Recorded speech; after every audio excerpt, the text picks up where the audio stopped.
नमस्कार दोस्तों, नर्सिंग के इस यूट्यूब चैनल पर आप सभी का स्वागत है। आज के वीडियो में हम लोग पढ़ने वाले ओबस्टिक एंड गायनेकोलॉजी का बोल सकते हैं इसको कि डायग्नोसिस प्रोसीजर है जिसका नाम है असेसमेंट ऑफ फीटल वेलबींग। हम लोग इस वीडियो में जानेंगे कि फीटल वेलबींग को किस तरीके से असेसमेंट किया जाता है। फीटस इनसाइड द यूट्रस रहता है तो वो सही है या फिर नहीं है, उसमें कोई भी कंजेनाइटल डिसऑर्डर है, इस चीज़ को हम लोग कैसे पता करेंगे। बाय द हेल्प ऑफ बोल सकते हैं मदर के ब्लड के वजह से, ब्लड को लेकर या फिर अल्ट्रासाउंड कर कर बहुत सारे तरीके होते हैं, तो वो सभी तरीकों को हम लोग जानेंगे इस वीडियो में। टॉपिक है असेसमेंट ऑफ फीटल वेलबींग। इसमें बहुत सारे टेस्ट किए जाते हैं, मदर्स ले भी किए जाते हैं और फीटस को भी असेसमेंट किया जाता है।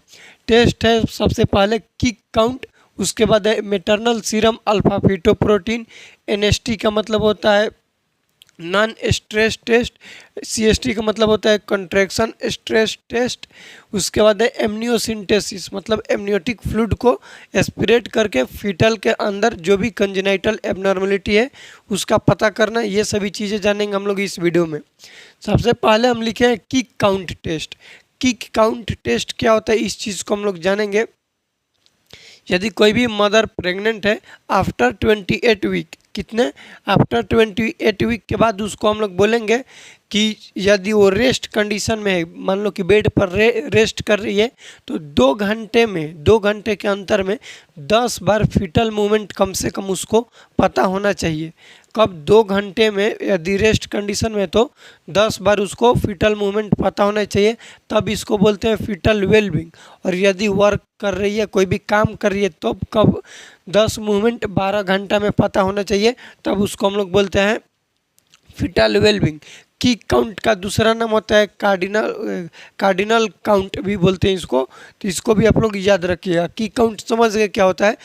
इस फीटल का हम लोग क्या बोलते हैं, उसमें मूवमेंट को फाइंड आउट किया जाता है। रेस्टिंग पोजीशन में मदर है तो 2 घंटा में 10 आना चाहिए, और यदि वर्क कर रही है, कोई भी काम कर रही है, तो 12 घंटा में 10 आना चाहिए।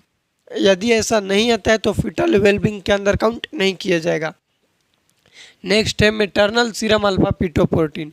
मैटरनल सीरम अल्फा फीटोप्रोटीन जो है ये एक टाइप का प्रोटीन है जो कि फीटल वेलबींग के लिए डिटेक्ट किए जाते हैं। इसके मदद से फीटल वेलबींग को फाइंड आउट किया जाता है। अल्फा फीटोप्रोटीन ये जो है मैटरनल फीटो अल्फा प्रोटीन, इसमें क्या होता है कि मदर के ब्लड लेकर और लेबोरेटरी में टेस्ट के लिए भेजा जाता है। इसका नॉर्मल एक वैल्यू होता है, यदि नॉर्मल से ज़्यादा है तो एबनॉर्मलिटी के अंदर काउंट किया जाएगा, नॉर्मल से कम है फिर भी उसको एबनॉर्मलिटी के अंदर काउंट किया जाता है। इसमें क्या होता है कि जो अल्फा फीटोप्रोटीन है प्रोड्यूस होता है योक सेक से, उसके बाद फीटल के लीवर से प्रोड्यूस होता है ये जो अल्फा फीटो प्रोटीन है। इसका नॉर्मल वैल्यू याद रखिएगा 38 से 45 Ng मतलब नैनोग्राम पर ml होता है। नॉर्मल वैल्यू कितना होता है maternal serum alpha feto protein का, तो बोलेंगे कि 38 से 45 Ng पर ml। यदि 200 Ng से ml से ज़्यादा हो जाते हैं तो ये हिपेटोसेलुलर कार्सिनोमा को इंडिकेट करेगा। हिपेटोसेलुलर कार्सिनोमा का मतलब कि लीवर कैंसर को इंडिकेट करेगा। लीवर कैंसर में ऐसा देखने के लिए मिलेगा क्योंकि लीवर इसको बनाता है और उसी में कैंसर हो गया, तो कैंसर का मतलब ये होता है कि अनडिवाइडेड सेल जो होता है पूरा प्रोलिफरेट हो जाता है, अनकंट्रोल सेल का डिवीज़न हो जाता है। तो सेल का डिवीज़न होगा तो ज़्यादा प्रोटीन बनेगा जिसकी वजह से इसका नंबर बढ़ जाएगा। यदि 45 Ng से ज़्यादा है तो ये एंटिड यानी कि न्यूरल ट्यूब डिफेक्ट जो होता है स्पाइना बाइफिडा और इंसिफेलोसिल उसमें इंडिकेट करेगा। क्या चीज़ करेगा, 45 ले ज़्यादा रहेगा, तब इसको भी आप लोग याद रखिएगा। नेक्स्ट हम लोग जानेंगे कि किस कंडीशन में maternal serum alpha fetoprotein increase रहता है और किस कंडीशन में डिक्रीज रहता है। जिस कंडीशन में इंक्रीज रहता है उसमें रहेगा एनटीडी न्यूरल ट्यूब डिफेक्ट में इंक्रीज रहेगा, लीवर कैंसर किसी बी पेशेंट में उसमें रहेगा, उसके बाद रीनल डिसऑर्डर किडनी वाले पेशेंट में भी इंक्रीज रहेगा। हिपैटोसेलुलर कार्सिनोमा मतलब कि लीवर का कैंसर है तो उसमें भी maternal serum alpha fetoprotein increase रहेगा। डिक्रीज रहता है डाउन सिंड्रोम में। याद करने का ट्रिक है कि डाउन सिंड्रोम, डाउन मतलब डिक्रीज रहेगा। Maternal serum alpha fetoprotein exam में क्वेश्चन पूछा जाता है कि किस डिजीज कंडीशन में ये डिक्रीज रहता है, तो डाउन सिंड्रोम में। उसके साथ साथ एबॉर्शन में भी डिक्रीज रहता है। और मोलार प्रेगनेंसी, मोलार प्रेगनेंसी को ही हम लोग बोलते हैं हाइडेटिफोल मोल बोला जाता है, वेसिकुलर मोल बोला जाता है। इसका एक साइन सिम्टम्स पूछा जाता है अल्ट्रासोनोग्राफी में, स्नो अपीयरेंस देखने के लिए मिलता है, स्नो स्टॉर्म अपीयरेंस देखने के लिए मिलता है मोलार प्रेगनेंसी में अल्ट्रासाउंड के दौरान। ये क्वेश्चन एग्जाम में पूछे जाते हैं। नेक्स्ट हम लोग जानेंगे double marker test, triple marker test और क्वाड्रिपल मार्कर टेस्ट। ये क्या होते हैं ये टेस्ट? डबल मार्कर, डबल का मतलब दो टेस्ट किए जाते हैं जो कि होते हैं HCG और पप्पा, PA डबल PA पप्पा। कब किए जाते हैं डबल मार्कर टेस्ट? तो 11 से 13 वीक ऑफ जेस्टेशन पर किया जाता है। HCG का फुल फॉर्म होता है ह्यूमन क्रायोनिक गोनाडोट्रोपिन हार्मोन। पापा का फुल फॉर्म लिख लीजिएगा pregnancy associate plasma protein A. Full form लिख लीजिएगा pregnancy associate plasma protein A. पापा का फुल फॉर्म है टू डिटेक्ट कंजेनाइटल एनोमली। जो डबल मार्कर टेस्ट है क्यों किया जाता है? तो डिटेक्ट करने के लिए कंजेनाइटल एबनॉर्मेलिटी, यदि फिटस में कोई भी कंजेनाइटल एबनॉर्मेलिटी है उसका फाइंड आउट करना है, पता करना है, तो किस तरीके से करेंगे, कौन से डायग्नोसिस करेंगे? तो डबल मार्कर टेस्ट भी करेंगे। कैसे किया जाता है? तो मदर का ब्लड सैंपल में लिया जाता है और लैब में भेजकर चेक किया जाता है इन हार्मोन को। इस हार्मोन का नॉर्मल वैल्यू देखा जाता है, इसमें क्या एबनॉर्मेलिटी है वो सभी चीज़ें फाइंड आउट किए जाते हैं। मैटरनल ब्लड से किया जाता है। डाउन सिंड्रोम में इंक्रीज रहेगा, डाउन सिंड्रोम में क्या रहेगा? इंक्रीज रहेगा। क्या चीज़ इंक्रीज रहेगा? तो HCG जो है, HCG डाउन सिंड्रोम में इंक्रीज रहता है, इसको आप लोग याद रखिएगा। बात करें कि NT स्कैन, NT का मतलब होता है नचल ट्रांसलुनेसी स्कैन। नचल को ही हम लोग नेक बोलते हैं, नचल को क्या बोलते हैं? नेक बोलते हैं। तो इसमें क्या देखा जाता है कि जो भी फीटस है उसके नेक का थिकनेस देखा जाता है।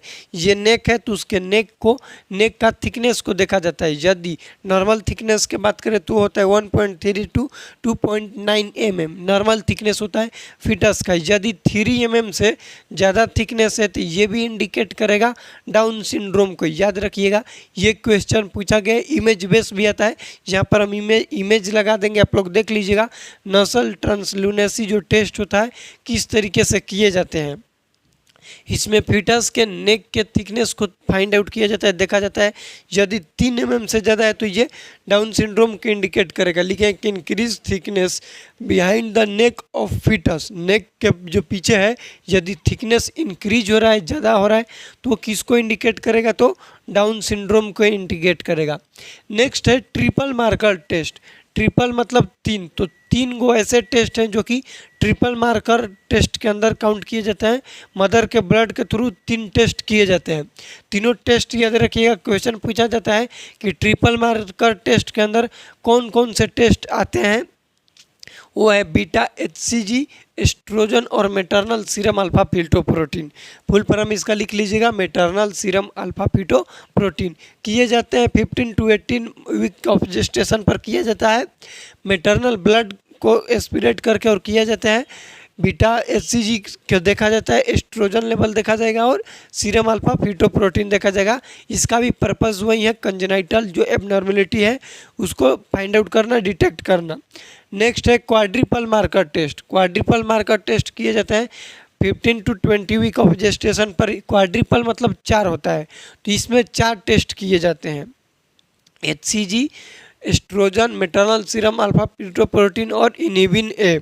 याद रखिएगा इनिबिन ए जो है क्वाड्रिपल में किया जाता है। कई बार क्वेश्चन में दे देता है कि ट्रिपल मार्कर टेस्ट में सभी किए जाते हैं को छोड़कर, और इसको भी ऑप्शन में उसमें डाल देता है इनिबिन ए। तो इनिबिन ए को किया जाता है क्वाड्रिपल में। याद रखिएगा, इसका भी पर्पस सेम है कि डिटेक्ट करना कंजेनाइटल एबनॉर्मेलिटी को। ये सभी चीज़ें हम लोग जानेंगे फीटल वेलबींग के रिलेटेड, असिसमेंट से रिलेटेड। अब जो हम लोग जानेंगे कि जैसे बोले आप लोग को कि डाउन सिंड्रोम जो कंडीशन है उसमें कौन से जो ये एबनॉर्मेलिटी है, कौन से सीरम है, हार्मोन है जो इंक्रीज रहता है और क्या डिक्रीज रहता है। तो डाउन सिंड्रोम में HCG इंक्रीज रहता है, एस्ट्रोजन डिक्रीज रहेगा और maternal serum alpha fetoprotein decrease रहेगा। इसको अलग से आप लोग लिख के हाईलाइट कर लीजिएगा, क्योंकि ये क्वेश्चन पूछे जाते हैं कि डाउन सिंड्रोम में क्या इंक्रीज रहता है और क्या डिक्रीज रहता है। उसके बाद NTD न्यूरल ट्यूब डिफेक्ट जो है, स्पाइना बाइफिड आता है, एंसेफेलोपैथी आता है, ये सभी चीज़ें, तो इसमें HCG इंक्रीज रहेगा। उसके बाद एस्ट्रोजन डिक्रीज रहेगा, maternal serum alpha fetoprotein increase रहता है। डाउन सिंड्रोम में क्या डिक्रीज और क्या इंक्रीज रहेगा, तो दो गो इंक्रीज रहेगा, HCG भी इंक्रीज रहेगा और मैटरनल सीरम अल्फा फीटोप्रोटीन भी इंक्रीज रहेगा, लेकिन इसमें एस्ट्रोजन दोनों में डिक्रीज रहता है, याद रखिएगा इसको। ये है हम लोग का पार्ट 1 वीडियो फीटल असेसमेंट्स है। नेक्स्ट वीडियो में हम आप लोग को NST के बारे में बताएंगे, नॉन स्ट्रेस टेस्ट के बारे में बताएंगे, जो कि मदर के ये आप लोग देखे भी होंगे कि एब्डोमेन पर पट्टी लगा कर किए जाते हैं। इसमें वेरिएशन देखे जाते हैं, फीटल हार्ट रेट में चेंजेस को देखे जाते हैं कि 15 मिनट में 15 बार से ज़्यादा होना चाहिए। ये सब NST के अंदर आता है, ये सभी जानेंगे।